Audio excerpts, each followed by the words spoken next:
Umabot na sa 5 bilyong piso ang halaga ng na-freeze na bank accounts ng Anti-Money Laundering Council o AMLC kaugnay sa maanumalyang flood control projects.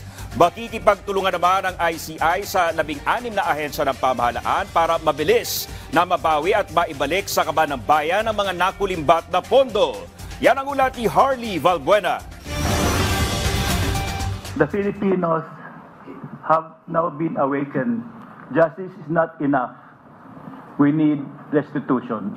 Ito ang pambungad na mensahe ni Independent Commission for Infrastructure Chairman Andres Reyes Jr. sa pagbubukas ng Asset Recovery Meeting o ang pulong kasama ang mga lider at kinatawan ng 16 na ahensya para sa pagtutulungan sa pagbawi ng bilyong-bilyong pisong nakulimbat sa maanumalyang flood control projects. Ayon sa ICI Chair, batig niya ang matinding galit ng sambayan ng Pilipino dahil sa nilustay na pondo ng mga sakim na opisyal ng gobyerno. Sa nasabing meeting, iniulat ng Anti-Money Laundering Council na umabot na sa 5 bilyong piso ang na-freeze nilang halaga mula sa 2,800 bank accounts. Money that should be utilized to better the lives of Filipinos were instead used by corrupt individuals to buy exotic cars, luxury vacations,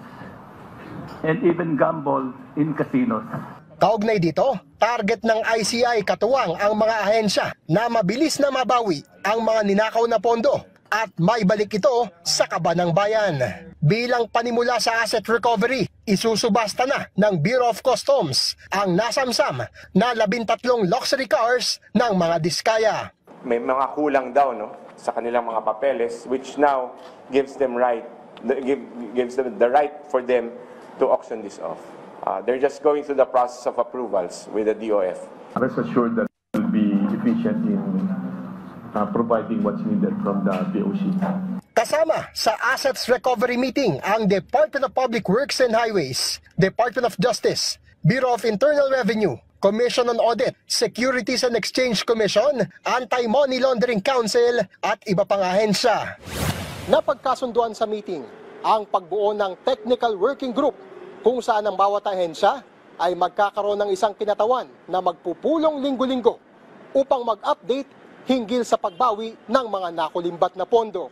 Nagpabatid naman ng kooperasyon ang mga ahensya, kabilang na ang DPWH. Lahat ng mga documentary evidence na kailanganin ng iba't ibang ahensya, ibibigay ng DPWH. Meron na tayong klarong paraan at klarong path para maibalik ang pera ng mga kababayan natin. So, yun ang bibilisan natin ngayon.